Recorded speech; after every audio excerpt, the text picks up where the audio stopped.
Welcome to the Regenbiome podcast. Hi, I'm your host, Gene Felix Turcotte, a certified integrative health practitioner, level 1 and 2, certified in blood chemistry and functional lab testing. I love helping people with GI issues, weight loss, mold exposure, heavy metals, mysterious problems, and health optimization. I love helping people get to the root cause of their health struggles and simplify healing. Ready to transform your health? Go to regenbiome.com and click book a call. All the support is greatly appreciated. If you enjoy, please write a 5-star review on iTunes or the platform of your choice. Enjoy the podcast and please share this with anyone that this would help. Welcome to episode 20. So today I have the honor of hosting Chelsea Haines from the Gut Health Agency on the podcast. So we're going to be diving in deep into some crucial topics like trauma, nervous system recalibration, and an often overlooked fear of success. So we're also going to shed some light on how birth control can indeed impact your gut health and why it's so important for women to fully be informed. So again, we're going to be talking about childhood trauma around public pooping. Yes, we're going to talk about that. So important. And so much more. And again, before we get started, here's a quick health disclaimer. This podcast is for informational purposes only and is not a substitute for professional medical advice, diagnosis, or treatment. So always seek the advice of your healthcare provider before making any changes to your health regimen. Quick announcement before we dive into this fascinating conversation. I have an exclusive announcement for our loyal listeners. We are opening up just 3 spots into our Vitality Transformer and Ultimate Life Optimization coaching program for the month of October. So again, if you have any questions, you can schedule your complimentary strategy call, which all information will be in the show notes. And also, if you don't want to miss any future episodes, sign up to our newsletter. You will not be spam. So I will be putting that into the show notes for everything else that is coming down the pipeline. But for now, let's move on to our conversation with the incredible Chelsea. Well, hello, everyone. Welcome to the Regenbiome podcast. Today's guest, absolutely incredible. An acquaintance, a friend of mine, of mine's friend. So Ashley. So I have the beautiful Chelsea Haines on the podcast today. Welcome, Chelsea. I'm so happy to have you here. JF, thank you so much. I was so looking forward to this conversation. So yeah, excited to dive in. Yes, I know we're going to talk all about poop, nervous system recalibration. I mean, such a huge, important topic and things to really address. But yes, it's going to be such a good episode to really dig into this. So let's do it. Perfect. So my first questions to you, I'm like, okay, so where are you tuning in from? I know you're like in the tropics or somewhere else. I'm in Alberta, Canada. Where are you in this globe? I am in Panama. So I am about an hour and a half outside of Panama City, Panama in Central America. So it is hot and humid and sunny here. Oh, wow. Yeah, a little different in here. It's very dry, very opposite here, but cool. Yeah, I've never been to Panama, not yet. So you'll have to come visit. Absolutely. So,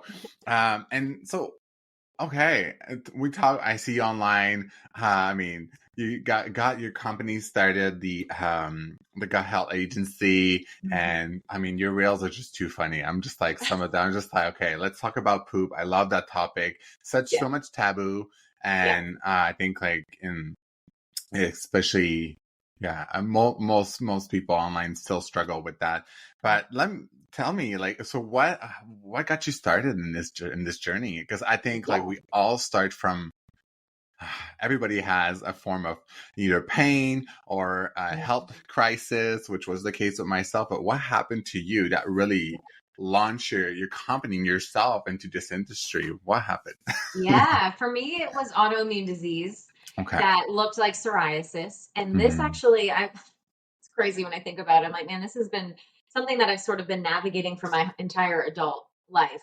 Psoriasis first started popping up on my skin later in high school. And, the more I dig into nervous system dysregulation and leaky gut and, the correlation between our gut and our brain, that really came from trauma that happened, an abandonment trauma that happened when I was in middle school. So it's crazy to see the timeline. My dad left, my mom had to file bankruptcy. We lost our home. So there was this like series of pretty dramatic quick events that at the time I just really didn't understand what was going on. And that turned into me becoming this like, oh, well, of course, in order to be safe, loved, and accepted, I have to be a perfectionist. I have to be an A student. I have to, do the international baccalaureate program and be a part of all the clubs and do all the sports. And, just this really high performing perfectionist mindset that is what I thought was going to lead me to safety, love, and acceptance and success, ultimate financial success.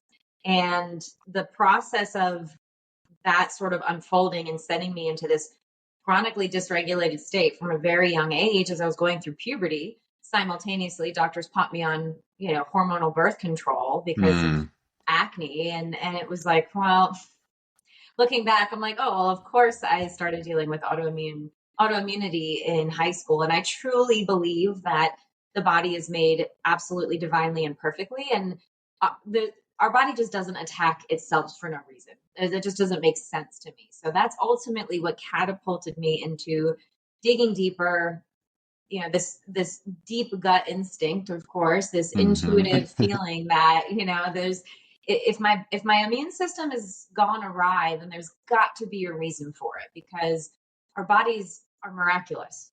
They can regenerate and heal. And so smart. It just doesn't make sense that, our main front line of defense is now just attacking my own cells. There's got to be a reason for it. And in my case, at least that reason that I navigated back to was leaky gut, dysbiosis, and this, again, if we take that even a step further, well, why, at such a young age, 16 years old, healthy, fit, all the things, why was I dealing with these internal gut issues at such a young age? Well, of course, hormonal birth control didn't help anything. And Jeff, I always like to disclaim here for anybody listening, bless that medicine. If you are on medication and it is helping you, bless that medicine. Truly, this is like a foundational pillar that we operate on and that we believe in at the Gut Health Agency as well. And we have to be honest about the side effects. And, this is something we're looking back of, trying to dig into the why of my chronic issues. It's just so clear for me. So hormonal birth control layered on top of chronic nervous system dysregulation and this really high performing go, go, go mindset, compounded with dealing with this sort of low grade chronic stress at the time. My mom dealt with her own pains in the best ways that she knew how. And, I often took the role of, at least what I believed at the time, of caretaker for my younger brother. And my mom was working 2 jobs. It wasn't that she was inadequate. She's a wonderful mom, but she was just busy. She was just doing her best to provide for us. So, emotionally and physically, she wasn't present as one might hope to be. But of course, as a single mom with 2 young kids, she just was surviving as well. Yeah. So, that survival response, the hormonal birth control layered on top of all of that, definitely led to leaky gut, which led me down this path of autoimmunity. And that is ultimately what has led me to where I am now, which looked like a roundabout path. It started with a degree in psychology and then teaching yoga and mindfulness and then traveling the world doing that for ages and then becoming a coach. And now founding my own company to help other people do it, hopefully in less than 6 months. And by do it, I mean holistically, truly heal on a deep layer rather than the multiple decades that it took me to figure it out. I know. Don't we go through all the loops and the hurdles of navigating functional health, or medicine in general, and this is a really open podcast, so I have no limit on topics. So and again, birth control, I have to give really kudos to women, because I honestly, as a male man, we don't go through the same shit that you guys go through. And number one, when it starts at such a young age, because if I roll back and go back into elementary school even, and I can remember some of my girlfriends that, oh my gosh, like talking about birth control. And I'm like, as young as like 13 and 14. And I'm like, this is crazy. And like back to what you went through, understanding that birth control is, I'm no expert in birth control, but from based on genetics and blood work and things that I go through and gut health myself and what we both do, from my perspective and what I see and what from the research, like the amount of nutritional deficiencies, I'm such a huge advocate on nutritional deficiencies, and leaky gut is such a huge problem with that. Or deficiencies can lead to leaky gut, and indeed, birth control is such a huge thing. But definitely kudos to women, because I'm like, you have to, first of all, like you're a different woman 4 times of the month or so. Mm-hmm. I mean, hormones changes all the time, and so I think it's a whole different thing. And such a crazy, to think back, just to like kind of put a pretty bow on that, and then we can move on. It's so wild to think back at this, such a young age. My dad had left. I sort of identified as that typical like daddy issues, young girl seeking love outside of herself. And, I was sexually active very young. So, the birth control, of course, was prescribed for acne, which I didn't even really have. I had like a couple pimples here, as like all normal teenagers probably do. Mm-hmm. But it was masked as empowerment.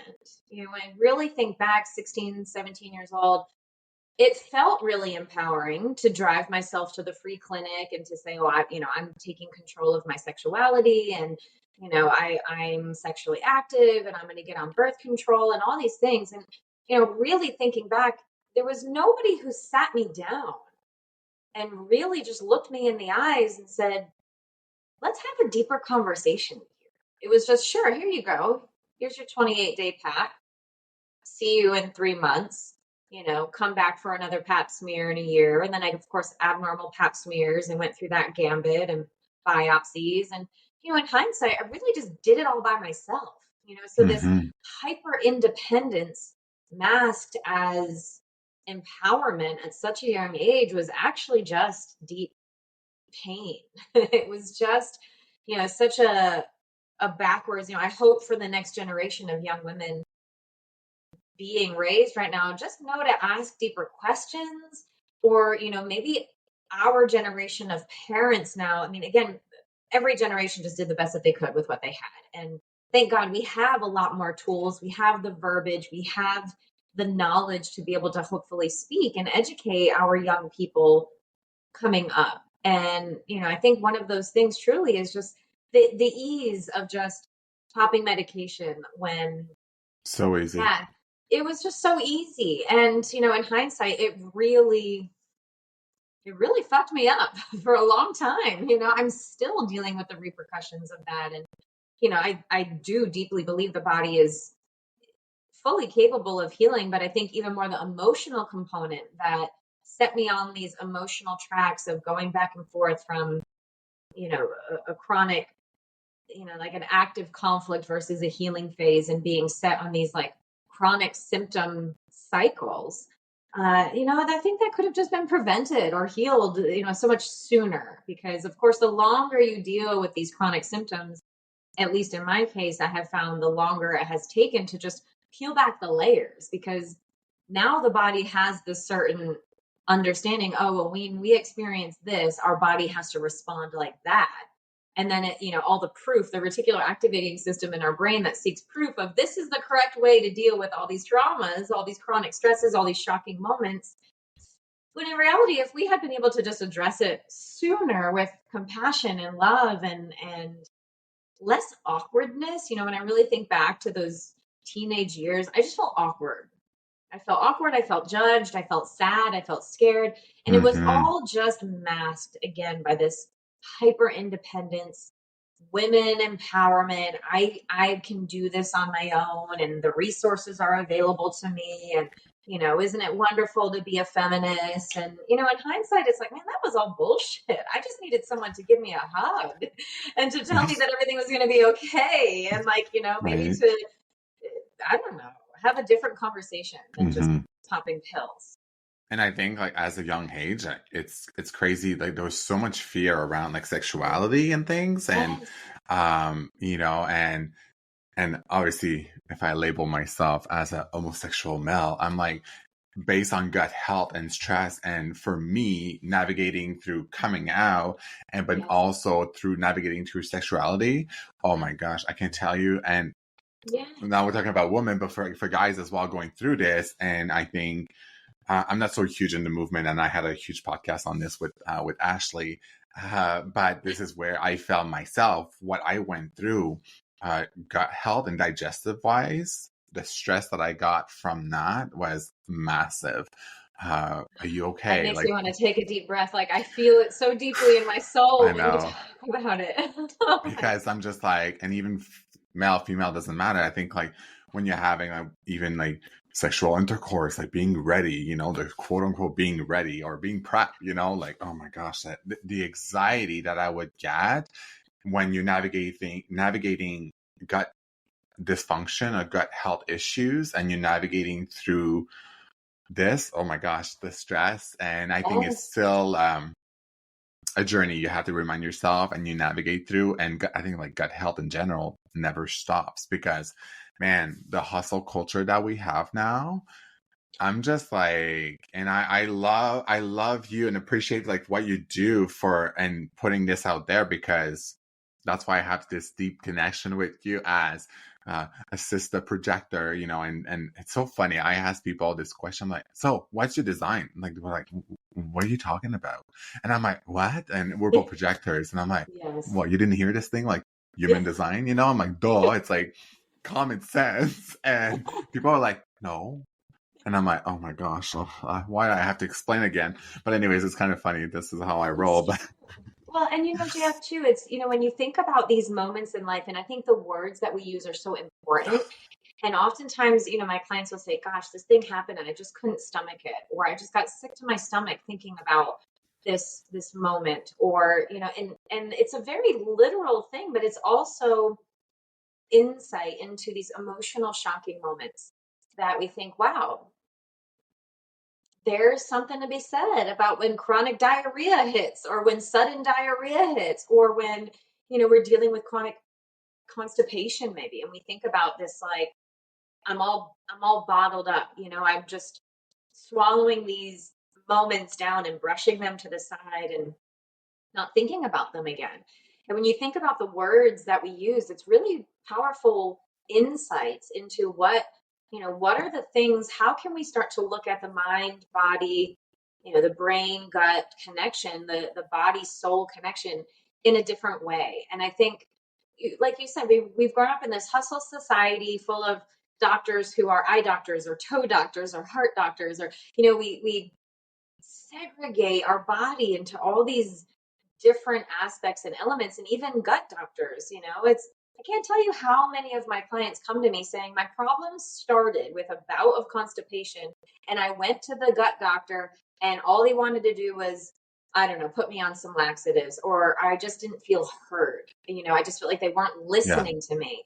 And it really, it made me sick to my stomach, even just thinking about that. And, I think just opening our eyes to the wisdom that we have internally to say, there's things that we say, there's things that we feel, and these are all glimpses into if you're dealing with chronic poop problems, like what is it all about? And for me, again, it's all about navigating the symptoms, right? Like we don't expect you to suffer along the way. Like symptoms themselves can actually become triggers for the chronic stress, just like what you said, right? It's like, gosh, I was dealing with this gut stuff and this anxiety around these really vulnerable topics, my sexuality, like that alone became anxiety driven, right? So it's like creating their own tracks for triggers, right? We can say, these different aspects of my life I began to um, not digest fully, and allowing ourselves to soothe the symptoms in a mindful way. I think there's so much power to that along the healing journey, to start saying, okay, let me use these biohacks, let me use these tools, let me use these things that are outside of myself to start to calm the fire within, because there's a lot of value to getting what we would call like that quick win. Oh my God, you actually feel good when you wake up, or you actually had a 4 on the Bristol stool chart today. That's that, the pain-free, perfect poop I is like the know. best, right? Wow, you had that. That's great. Let's celebrate that. So let's use the tools to make that happen. But then also, like, let's dig a little bit deeper into why isn't that happening more often? Mm-hmm. That's what we like to do at the Gut Health Agency. We just peel back all the layers, and it starts with functional testing. I do not know why Western medicine does not do functional stool testing. It's like the most simple, basic thing that can be done, and it's just not. It's just not. And it really, really blows my mind. It's frustrating for me. Like, you've been going to the doctor all these years and they never thought to test your poop? Like, how? Like, they're looking functionally at your colon and your intestines, which is wonderful, but that doesn't tell us the state of the microscopic bacteria that's actually controlling all of these other things in your gut. So, yeah, that was a little bit of a rampage there, Oh my but I God. just think there's so much more to be said about the power of our gut, soul, brain connection, and that's really what we pull in here at the Gut Health Agency. Yeah, and I think I mean, I couldn't feel even deeper on that emotional part of how do I feel about with, and I mean, every time I always shout out to MDs and what they gone through, the schooling, it's heavy, Yeah. I don't even know as much work, and it's like, it's a lot what they go through, and I think, so I can, like, it's like, okay, you have to draw a line of, like, it's not their fault, but also the sign, like, we need to move forward. How do we move forward? We need acute medicine. We need it. Like, I'm like I always say, you don't come to see me if you have like, you lose your end, like, it's not going to go well. I can't do anything, So, Yes. but if we have poop problem, like, yeah, you can go to the Gut Health Agency and understand that. And even going back, like, I'm like, I always go back to the poop, the poop, Yes. just talking about poop in general. It's like, Yes. I recall my brother way back. This is the most funniest thing, He said one day to me, I don't know why this pops in my head, but he says he didn't actually know that women actually poop. Like, it wasn't a thing. Like, women's, like, in my head, I even grew up with this ideology that women are clean. Guys, it's okay if they fart, but women, oh my gosh, don't you dare, And even now, like, going to in public to go have a bowel movement, oh my, to this day, I still have a little bit, but it's really, once you get things organized, you're kind of your schedule, you're kind of like, okay, we can go out now, but before it was very, very scary, especially in high school. Yeah. I'm School, I telling think, is you, a that huge emotional issue. component, absolutely. I think about most of our clients who, in particular the men, we work with men individually and one-on-one, we work with women individually, but also there's like a group component to it as well. But we find that the men who are having chronic poop issues, women as well, but I don't know what it is. Like you said, there's something vulnerable about having to go poop in public. It's just is what it is. It's messy, it's smelly, it's noisy, it is what it is, right? It's a vulnerable thing. And heaven forbid, high school is just the worst, or middle school even worse. Like middle school, high school, it's just the worst. Kids are mean. So you take, the pressure and the stress of what kids are dealing with already. And then you add this vulnerable component to it of, oh man, I gotta poop. I mean, you start to train your bowels to hold it all in when you hold it all in all day long. Oh my gosh, did I do this to the point you have cramps, to the point you actually have to go home on an emergency? Because like the pain is going all the way back up, like it's so sharp. I went through this. Oh my gosh, it's horrible. Horrible. It's horrible. And it's that emotional component, I think, more so than anything else. And this is, the three basic needs of every human: safety, love, and acceptance. Period. And if we are feeling a threat to one of those things, we will compromise our morals. We will put ourselves into painful situations. We will sabotage our efforts to be healthy or stay sober or whatever it may be, just for the sake of being loved and accepted by our peers. Truly. And this is a primal, this is kind of maybe a good leeway into the subconscious brain, right? These are subconscious primal decisions. If you think about like the evolution of humans and any animal that lives in a pack for safety, if we were shunned from the cave because we weren't accepted by our community, our group, that was imminent death. You no longer have warmth of each other. You no longer, you're out there fighting, surviving for yourself and on your own. I mean, when you think about truly early humans, you're fighting the good fight just to survive every day, and your chances of survival increase dramatically when you live in a group. So, being shunned from the group, just like glimpses of lockdowns, it makes me think like, oh, it's the Oh, worst thing in the world to hear this my God, loneliness epidemic. I'm like, that is not what people need in order let's to save that. We'll heal. talk about Yeah. that next. Yeah. Oh, yeah. It's the opposite of what people need in order to heal. But when you think about truly the things that we will do and the pain and suffering that we will choose to put ourselves through for the sake of being accepted and loved, sometimes when we step back, we look, oh, thank God, why did I do that? And it's like, well, shame isn't allowed in this conversation. It's only compassion and self-love because, man, yeah, why did I do that? Well, because I was scared. I was scared of getting bullied. I was scared of getting made fun of. I was afraid that, if I did this thing and I was caught pooping in high school, then that was it for me. It was a death sentence, essentially. And that's it's a true fear of the subconscious mind, because if you think about the brain, it lives in a black box. Our skull is literally dark. Our brain cannot comprehend logic. It can only intake information from our six senses and information from our past experiences. And it takes those two components and it projects into future worst case scenarios, because our brain is only concentrated on survival. And that's where hypervigilance starts to come into play, where we start to become obsessive over aspects of our lives, whether it be symptoms or, did he text me back in time, or, whatever it may be that we're becoming obsessive about.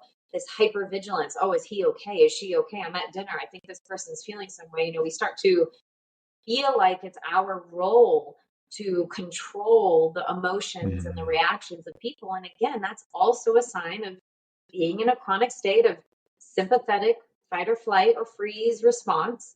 And the hypervigilance is how we can start to look at these things and say, oh, maybe my people pleasing tendencies aren't actually just a personality trait. Maybe it's just a trauma response. And actually, maybe it's not serving me on a really deep layer because, I can't lose this weight, or I'm dealing with these chronic symptoms, or this anxiety is just like out of control. And I don't know what's wrong with me. There's nothing wrong with me. I had a good childhood. Right? We hear these things all the time. It's such a huge, important piece. And Yeah.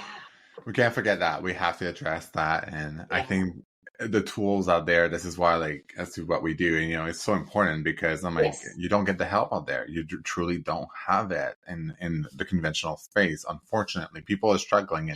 And I think you just touched base on a point of loneliness. My goodness.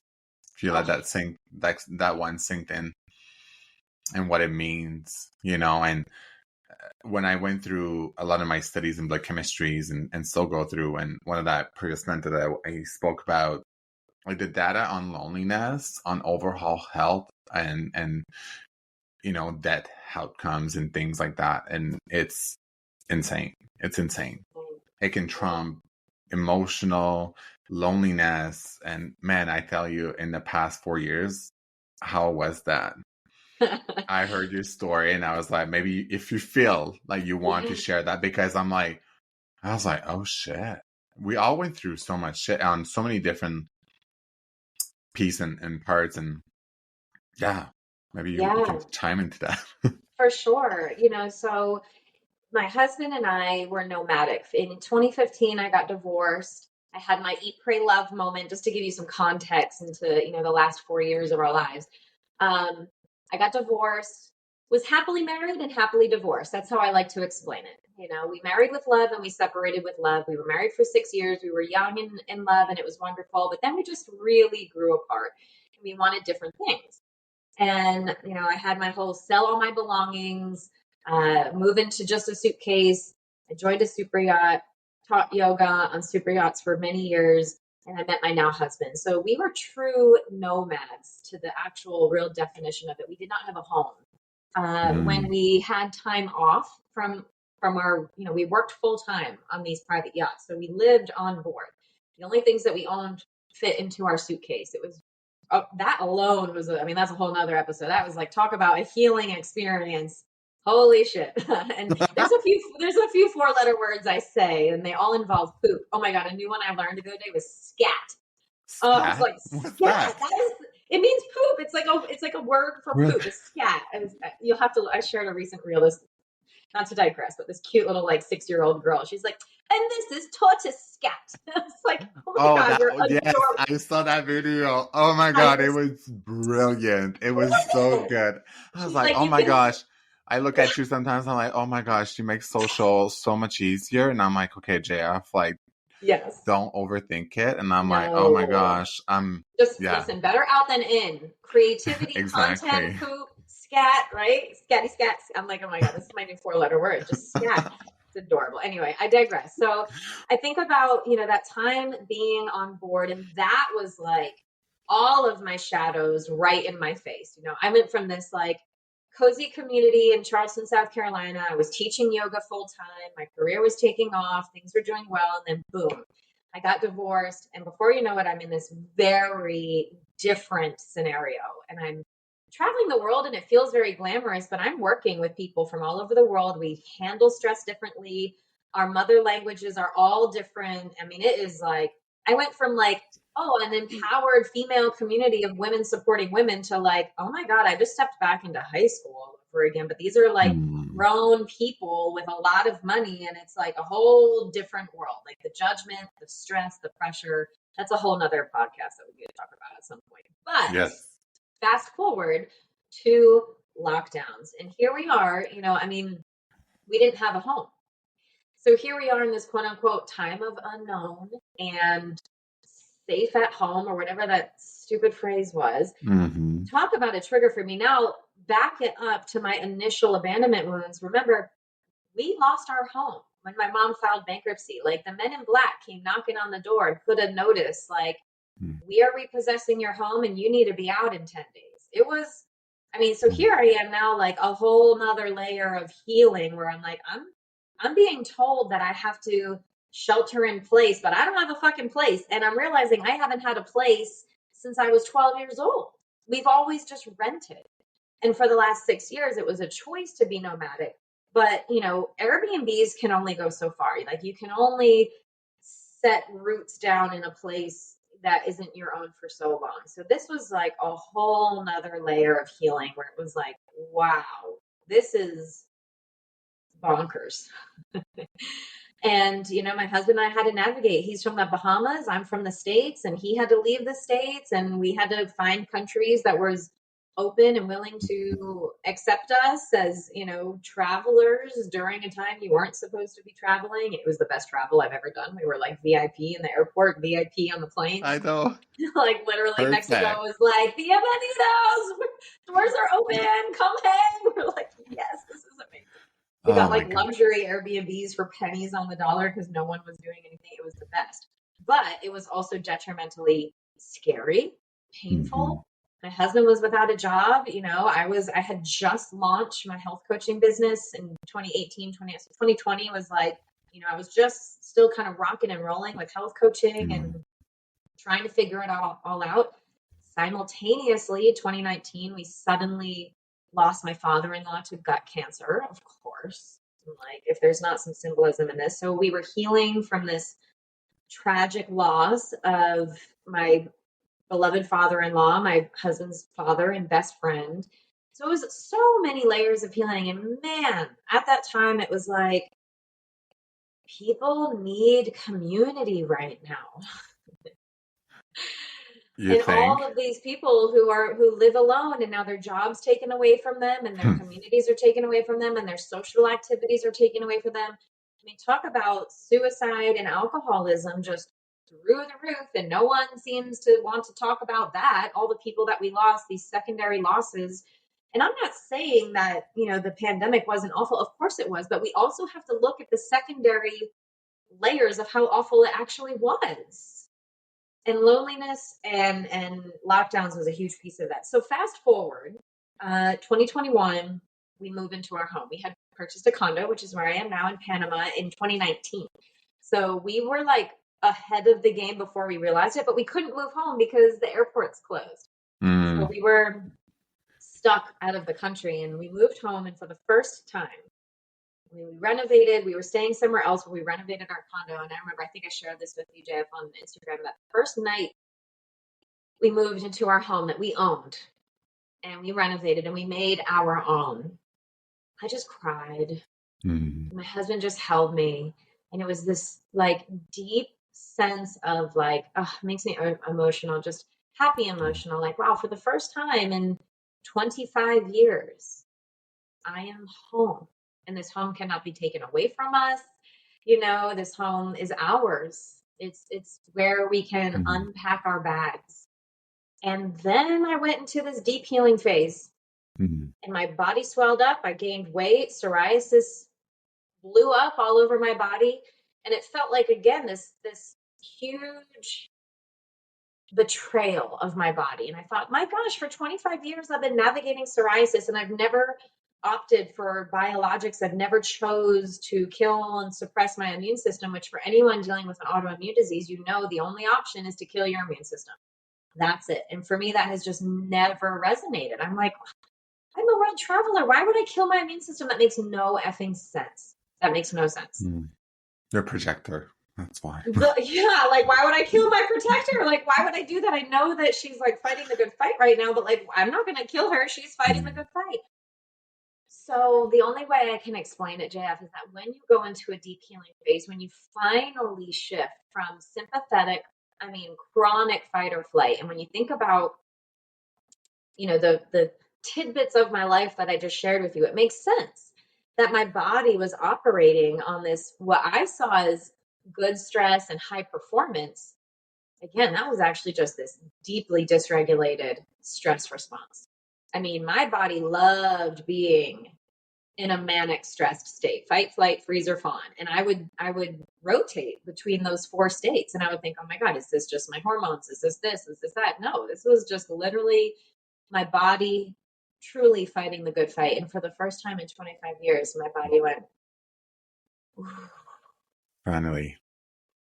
And I felt the shift into parasympathetic state, compounded with the mindset work that I do. So I have a tool called Orpheus Mind Technologies. And yes, I wanted to. Yeah. Yes, we'll talk about this.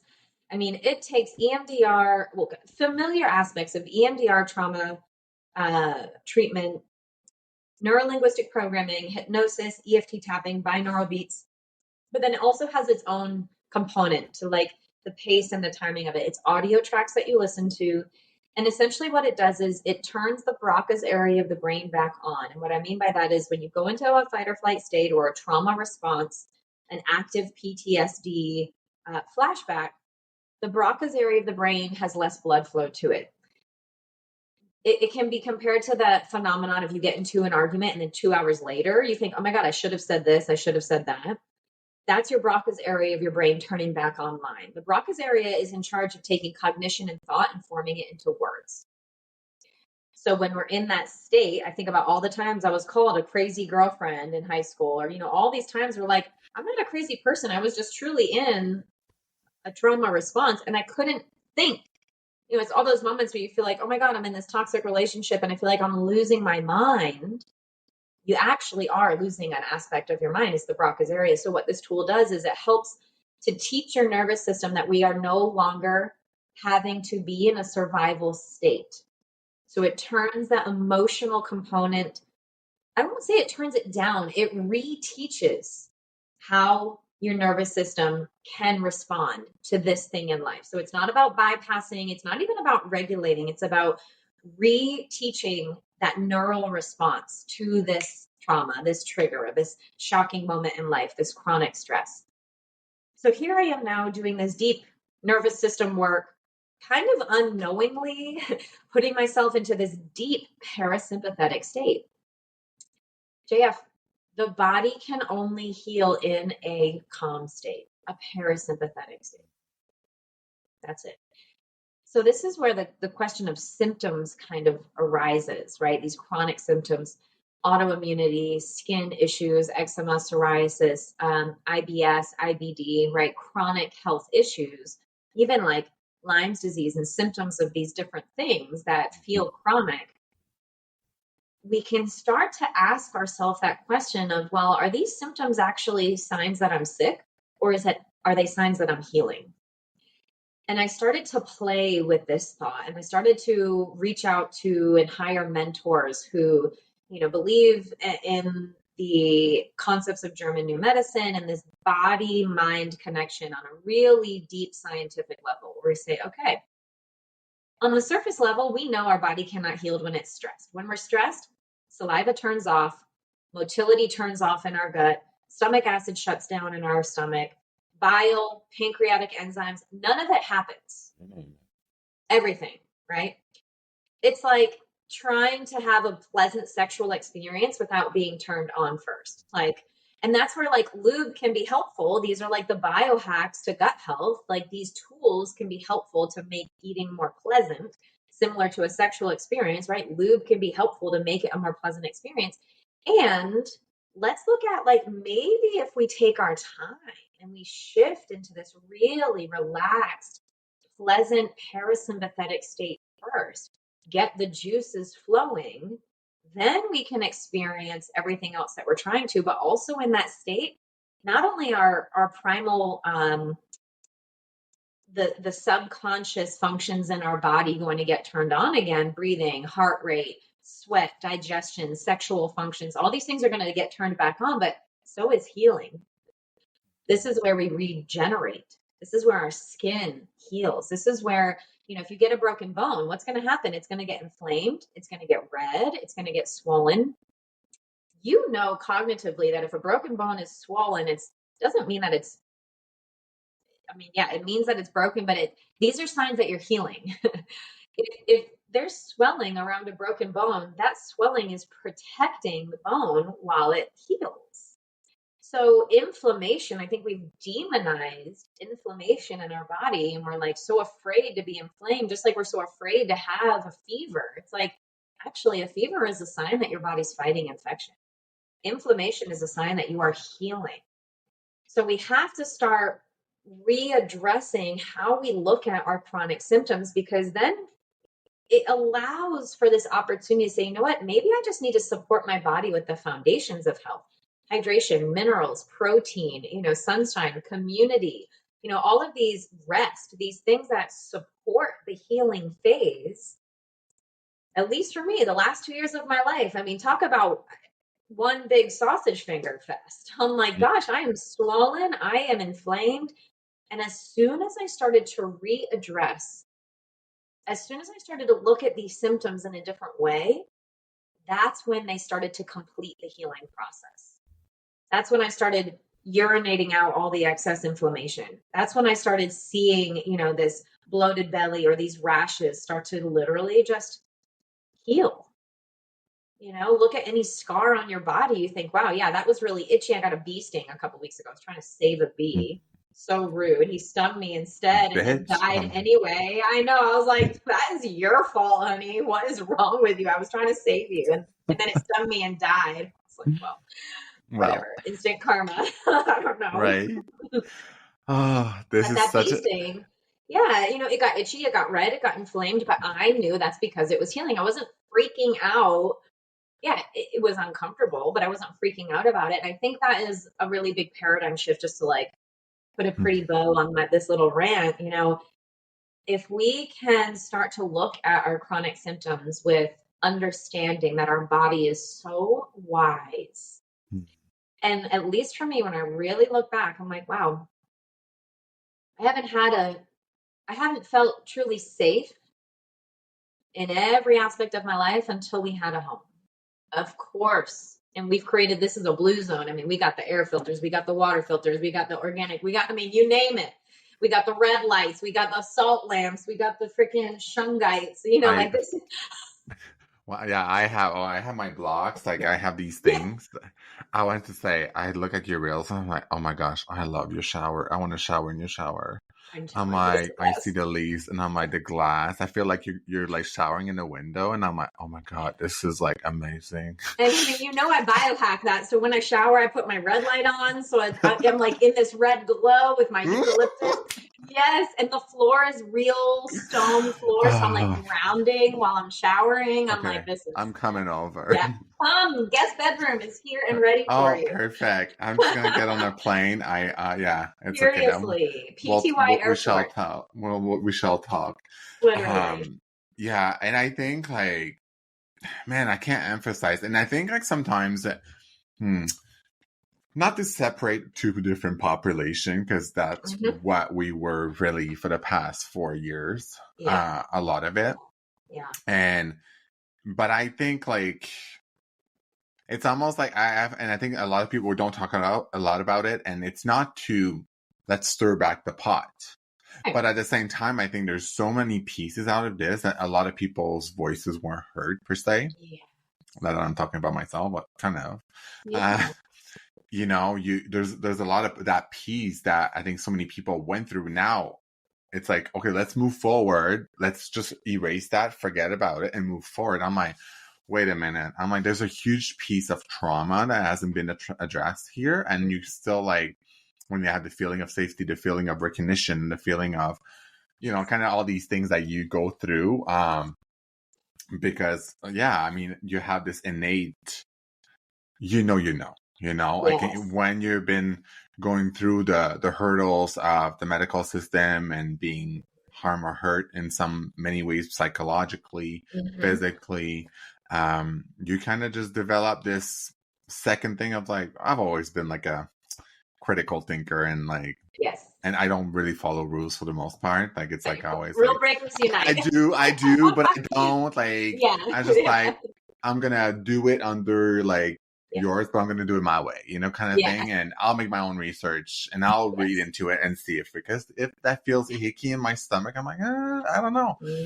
I'm really instinctively with that, it's like the 6'2" projector in me. And then I don't know what's the design. I meant to ask you, so you're a projector, but like, what's your profile?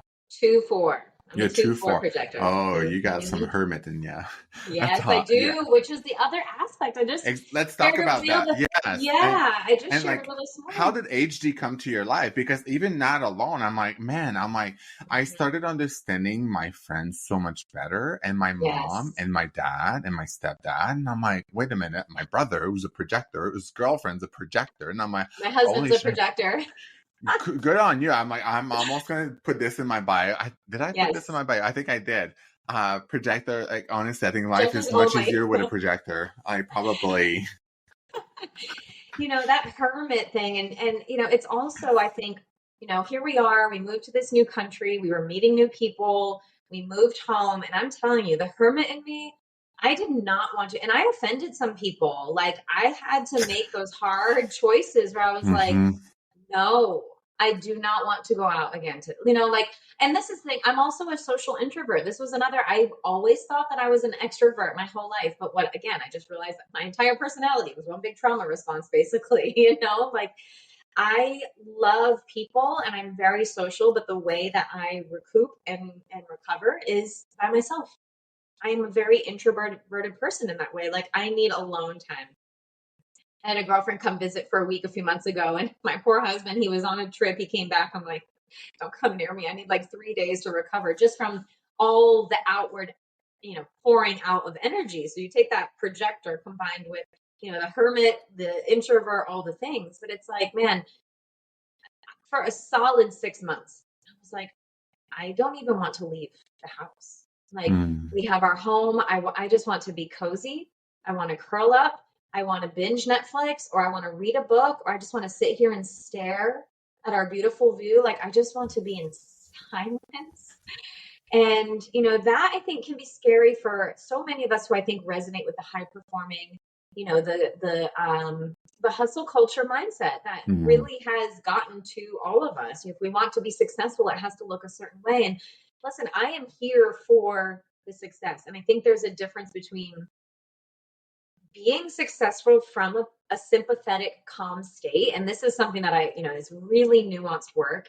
And I think for so many of my high performers who come to me with gut issues, it's really having to reevaluate. It's like, well, but I like to be productive and I like to do this. And it's like, well, honey, I'm not asking you to not be productive or to just be a veg, a veg on your couch or a bump on a log or a sloth for the rest of your life, the 7 deadly sins. I'm not asking you to do that. But what I am saying is we have to notice, what state is your nervous system in when you're showing up online, when you're meeting with your clients, when you're doing the damn thing? Are you coming from a safe place, or are you coming from a triggered place? And it's tough. It's very nuanced and it's very individual, right? And it can be hard, like that. Again, that outward energy, it feels good. Cortisol feels good. Adrenaline feels good. It's a pain relief. Adrenaline is a pain suppressant, right? It feels good. And listen, I drink coffee, like I do all the things. I love a good buzz, right? But we have to know how to recoup and recover. And oftentimes when we start that healing phase, we will experience this deep rest. And it's different than freeze. So, the reel I shared this morning, people are like, oh, this looks like a freeze state. Yes, it does. And again, this is why this is very nuanced. And you really have to learn body literacy and nervous system literacy for yourself on a really deep level, because freeze is a triggered response. And only you are going to know the difference between when you're in a freeze state, that unmotivated, paralyzed in action, I just want to sit on the couch and veg, but I'm wired. That's more of a freeze state than I am so tired and I just need to rest. And there's a difference between like, wow, this kind of rest feels so nourishing. It feels so deep, and I can feel my body literally regenerating and healing. Versus I'm in this freeze state, which is kind of keeping me paralyzed, but I'm also feeling a little bit manic at the same time. And I can feel that my body ain't healing right now. It's a very different experience and hard. Oh my gosh. It's like, yesterday I wake up with this pain in my neck, can't turn to the point I can't look at my ass, but no, it's okay. Yeah. I'm like, if you can see your bum, I'm like, you got some good booty issues. Like you got some good booty thing happening here, but no, but like, it's like, I'm like, I was just thinking for a moment, I was like, man, this energy that almost I felt yesterday that KJF, as much as you should be doing this and that, I'm like, wait a minute, your body is really concentrating right now and taking all the energy possible right now to heal this thing. And that's why you're so uncomfortable. So it's like, okay, so what should I do? Should I just push against it? Like, I want to be able to support it. So it's like, I think like, and going back to the hermit piece of it, and I think like understanding your design, I'm no expert in HD, but I'm like, if you have a 2 in your profile, I'm like, holy shit, like pay attention, because man, understanding that sometimes it's like, even at Christmas, I was like, you guys, you know what? I did 4 days in a row of meeting people, but today you go on to your dinner. Do not take it personal. I will stay at home with the dog and I will just Netflix and relax. And that's exactly what I had to do, because I was just like, no, I can't do it. I'm super introvert, extrovert. Like I'm really, really a people person. But I can suck some of those people's energy, like, but you put yourself, like, I'm much better, but I think I have to understand that, it's really important. And I think like healing takes energy, takes time. So if you bump your knee or whatever it is, don't try to go the opposite. So many people, it's like, okay, well, I'm sick, but I'm still going to go to the gym. Well, number one, your lymphocytes, your white blood cells, it's all your immune system is going to go down after post-workout. It does. Not a good thing. So allow yourself that time, that rest. But it's so true. My God. I think some of the fears that people have too, honestly, Jeff, just sorry, not to interrupt you, just to add to that. It's like, good. I'm thinking of all the times where, it's such a habit. It's so habitual to say, okay, I'm experiencing this now. What should I do? I can't tell you how many times I get a message from a client. They're like, oh my gosh, I got a hemorrhoid. What can I do to fix it? Soothe it, keep it clean, and leave it alone. It's going to heal. There's nothing more that you can do to make a scab eventually fall off. If anything, ripping the scab off is just going to prevent it from healing. It's going to prevent it from healing. Leave it alone. Keep it clean, but then let it get air. If you keep a Band-Aid on it forever, it's also not going to heal. Like, it's just going to be a weird, wet cut. Gross, Like, I have this thing. I have this image of like, let it hair out. I think Ashley legs up. Sorry, Ashley, we Yes. love you, but it's like, I'm in. yeah, just like sun gazing your butthole. I think Yes. it's good. It's Just do true. that. Put your red It's so light, true. squat, and then put your Yeah. red light underneath. It is so Kill that true. Like, hemorrhoid. kill that hemorrhoid. Like, let it breathe, honey. Let it breathe. But then, you also think of like the emotional components Yeah. of, straining when you're going, it's like, where are you all tight? Like, where are you swallowing things down and not letting it smoothly pass? Our tagline at the Gut Health Agency is trust your gut and digest your life.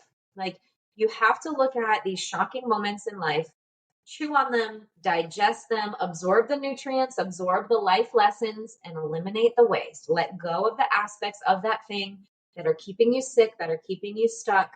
Is it the Buddha that says this?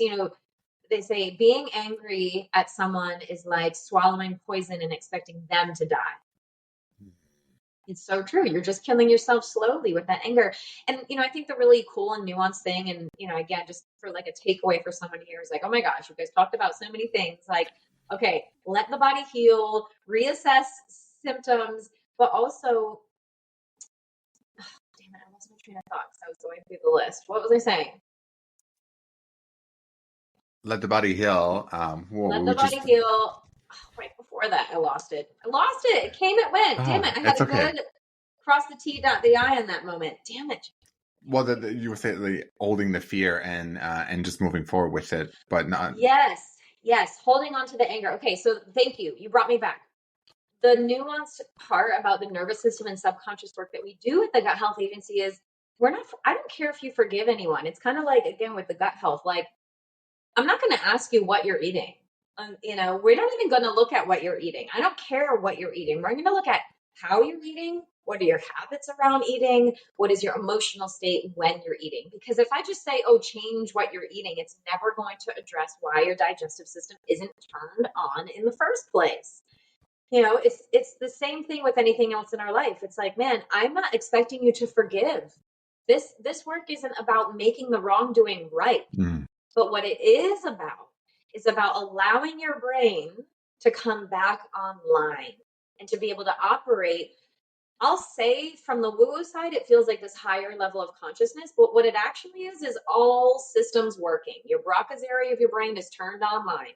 Your reticular activating system is now looking for proof of what you actually know. It's that like phenomenon where, for example, you're or you get in an argument with someone and there's a group text.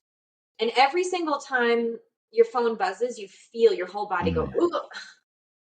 And even though logically in your brain, you can say, oh my gosh, I know this person's this, I understand the situation, I see what's actually happening. So logically, I should be over this. Why can't I get over this? Well, that's because your nervous system has imprinted that this is a danger. So what we're doing now with this kind of work is we're teaching your nervous system that you don't have to go into fight or flight every time your phone buzzes. Now this is going to allow you to cognitively connect those dots between what you know in your brain and what your heart and your nervous system actually feel. And it is, I'm telling you, it's a superpower. It's fucking amazing. Yeah. Oh, that's so. I'm so indeed like curious about this.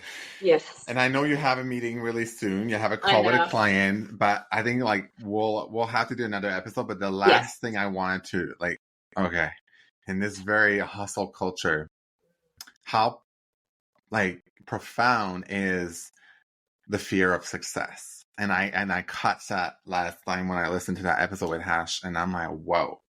That hit me so freaking hard. I'm telling you, this, I think for those of us who are not afraid of the grind, we're not even afraid of failure. Like, we've moved beyond that point in self-development where we're like, there's no such thing as failure and every failure is a learning lesson, right? Like we're beyond that. We hit this certain level of productivity or output, whatever it may be, however you define your level of success. And I think that fear of success often comes with a lot of weight and a lot of pressure that we believe success requires. Well, if I'm actually successful, it's going to require this, or I have to know this knowledge, or now I'm going to have to hire this person to help me. And my God, if I have the money to do that, then I'm going to have to pay all these taxes. Like there's all these underlying fears of, well, I don't know. This is unknown. What would it actually look like to experience a 6-figure month? I'm not there yet. I'm working to calibrate my nervous system to feel safe experiencing something like that. But I'm like, holy shit, I don't know. What would it mean to make $100,000 in only 30 days? That is really scary to think about for me, right? It makes my palms sweat. I'm like, all right, there's some work I got to do there, honey. There is work I got to do there. But, maybe that's not even my definition of success. So again, this defining success for yourself might be, I want to be fully present with my children without being overly stimulated. Or I want to be able to comfortably sit on the couch and watch a movie without feeling uncomfortable in my own skin doing it, feeling like I have to check my messages or feeling like I have to go do something else. Or, my definition of success would be just, I want to allow my body to heal without being tempted to reach for the next quick fix or the next parasite cleanse or the next microdose or the next this or the next that, right? This is like all, I speak from experience, clearly, right? It's like, what's that next shiny object that I can reach towards? Like, I want to get to a point where I can allow, like, success for me would be noticing those things or not even having those habits, not even having that temptation anymore. And of course, we live in a capitalistic world where it's really hard because we're constantly inundated with all these things. But success for me might look like just deeply trusting my gut. Ooh, what would it actually look like to experience success in the sense of, oh, anytime my body needed something, I just honored it. Oh, but that would mean I would have to sacrifice happy hour. That means I would have to sacrifice my friends. Or that means I would have, right? The fear of success involves for many of us sacrifice in one way, shape, or form. And that, then we start to, we get really into it. We say, oh, wow. Then there's these sayings in our society. Every new level is a new devil, and every, it's like with every, I don't know, there's like plenty of these like isms that, we start to notice. We say, wow, I've been indoctrinated to believe that every time I hit a new version of me or a new level of success, then there's going to be a different problem that I'm going to experience. So maybe I don't feel like doing that anymore. Maybe I'm just going to play right here in my safe zone. Oh, God. That's so good. Yeah, the fear of success. It's I think more common than we think, and nobody. It's just I was like, wow, this is so profound. So, what a conversation! This was so good. Oh my gosh! So, well, I was like, well, we're going to talk a lot more about poop, but I'm like, no, we talk about nervous system, and I think how profound. So, I mean, before you go, what would be words of wisdom is something that you'd like to share to the audience? For sure. As far as gut healing, well, we have a very, talk about poop and human design and all coming together. We have a really fun poop horoscope quiz. Get your poop horoscope. It's linked on my Instagram, Your Gutsy Gal. It's informative. It is fun. We really worked hard on this. You get specific results and you get specific, like those first 3 tips to actually start healing your gut based on your individual results. So that's just like a really tangible thing that you can do now. Go take that horoscope quiz. It's linked on my Instagram. So that's really fun. Sorry, you freeze for the past like the last like 15 seconds. So if you were talking about your quiz. Yes, the poop horoscope quiz is amazing. It's just a fun, free, tangible step that you can take now as far as like, okay, I'm dealing with this gut stuff. I believe and feel that there's like a deeper layer to it. My nervous system, my stress levels, all the things, what you talked about. So this poop horoscope is just like where it's at, and it'll give you actually like 3 steps for your unique results based on your poop horoscope. So that's linked on my Instagram, Your Gutsy Gal. That's just like a tangible thing. But I will say, like, taking a step back, like the words of wisdom I would offer is numero uno, just take a deep breath.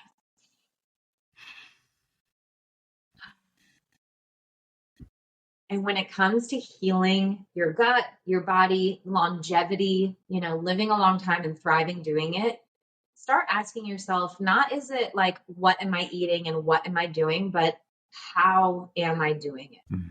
How am I eating? How is my nervous system? You could exercise and be in a calorie deficient all you want. But if how you're doing it is from this place of self-hatred and stress, long term, you're digging yourself a deep hole. And the way through it is straight through it. So when you do start to notice that you're shifting who you're being rather than what you're doing, you will go through symptoms of healing, which might look like exhaustion. It might look like rashes. It might look like hives. It might look like a quote unquote flare up. And I would really just encourage you to remember that your body is divine, literally made by God. Like, if you want to see the most woo-woo and science combined, watch a timeline of a fetus growing into a person from beginning to end. It's like, it's magic. It's literally magic. And that is inside all of us. So whenever you start to feel a little bit down, a little bit like, all right, these symptoms are starting to get intense, this is uncomfortable. Healing is often uncomfortable, right? Think of the bee sting. It was uncomfortable as hell. It was itchy. It was swollen. It was not fun. But look, a week later, and she's perfect. I can start bossing people around with this pointer finger again. Right? That's my that's amazing. Yeah. Awesome. Well, thank you. And then I'll leave everything, your information in the show notes, and how can people get, that little quiz try. It's and so then, fun. When people want to desire and reach some help and can reach out for the Gut Health Agency. But absolutely, it was so good to have you on. We'll definitely do another episode. Yes, I was going to say this is part one of many, and we have lots of different rabbit holes that we could even go down. But thank you so much, Jeff. This was so much fun. I can't wait to do it again. Thank you. Amazing. Thank you so much for joining me on this episode of the Regenbiome podcast. If you enjoyed the show, please remember to leave us a 5-star review on iTunes, because that's what helps us to be heard and to be seen. If you'd like to connect with me directly or seeking private one-on-one health coaching, or if you have any questions about this episode, please reach out to me directly through my website, regenbiome.com, or on Instagram at JeanFelixCircot_JFT. Thanks again, and I look forward to seeing you on the next episode.